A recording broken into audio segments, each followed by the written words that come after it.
اے آل یعقوب، ہم نے تم کو تمہارے دشمن سے نجات دی اور تورات دینے کے لیے تم سے کوہ طور کی داہنی جانب مقرر کی اور تم پر من اور سلوہ نازل کیا اور حکم دیا کہ جو پاکیزہ چیزیں ہم نے تم کو دی ہیں ان کو کھاؤ اور اس میں حد سے نہ نکلنا، ورنہ تم پر میرا غضب نازل ہوگا، اور جس پر میرا غضب نازل ہوا وہ ہلاک ہو گیا۔ اور جو توبہ کرے اور ایمان لائے اور عمل نیک کرے پھر سیدھے رستے چلے، اس کو میں بخش دینے والا ہوں۔ اور اے موسیٰ، تم نے اپنی قوم سے آگے چلے آنے میں کیوں جلدی کی؟ کہا وہ میرے پیچھے آ رہے ہیں۔ اور اے میرے پروردگار، میں نے تیری طرف آنے کی جلدی اس لیے کی کہ تو خوش ہو جائے۔ فرمایا کہ ہم نے تمہاری قوم کو تمہارے بعد آزمائش میں ڈال دیا ہے اور سامری نے ان کو بہکا دیا ہے۔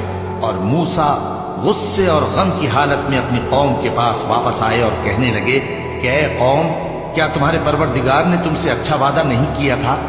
کیا میری جدائی کی مدت تمہیں لمبی معلوم ہوئی، یا تم نے یہ چاہا کہ تم پر تمہارے پروردگار کی طرف سے غضب نازل ہو، اور اس لیے تم نے مجھ سے جو وعدہ کیا تھا اس کے خلاف کیا؟ وہ کہنے لگے کہ ہم نے اپنے اختیار سے آپ سے وعدہ خلافی نہیں کی، لیکن ہم ان لوگوں کے زیوروں کا بوجھ اٹھائے ہوئے تھے، پھر ہم نے اس کو آگ میں ڈال دیا اور اسی طرح سامری نے ڈال دیا۔ تو اس نے ان کے لیے ایک بچڑا بنا دیا، یعنی ایک بے جان جسم جس میں گائے کسی آواز تھی۔ تو لوگ کہنے لگے کہ یہی تمہارا معبود ہے اور یہی موسیٰ کا معبود ہے، مگر وہ بھول گئے ہیں۔ تو کیا یہ لوگ نہیں دیکھتے کہ وہ ان کی کسی بات کا جواب نہیں دیتا اور نہ ان کے نقصان اور نفع کا کچھ اختیار رکھتا ہے؟ اور ہارون نے ان سے پہلے ہی کہہ دیا تھا کہ لوگوں، اس کے ذریعے تمہیں فتنے میں ڈال دیا گیا ہے، اور تمہارا پروردگار تو رحمان ہی ہے، تو میری پیروی کرو اور میرا کہا مانو۔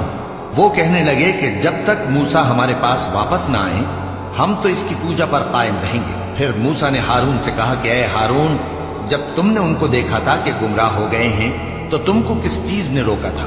یعنی اس بات سے کہ تم میرے پیچھے چلے آؤ، بھلا تم نے میرے حکم کے خلاف کیوں کیا؟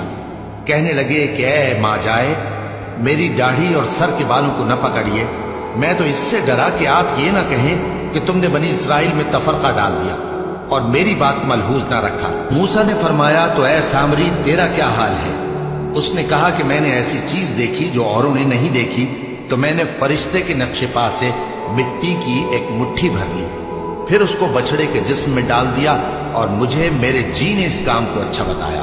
موسیٰ نے کہا جا، تجھ کو دنیا کی زندگی میں یہ سزا ہے کہ کہتا رہے کہ مجھ کو ہاتھ نہ لگانا، اور تیرے لیے ایک اور وعدہ ہے، یعنی عذاب کا جو تجھ سے ٹل نہ سکے گا، اور جس معبود کی پوجا پر تو جمع ہوا تھا اس کو دیکھ، ہم اسے جلا دیں گے، پھر اس کی راکھ کو اڑا کر دریا میں بکھیر دیں گے۔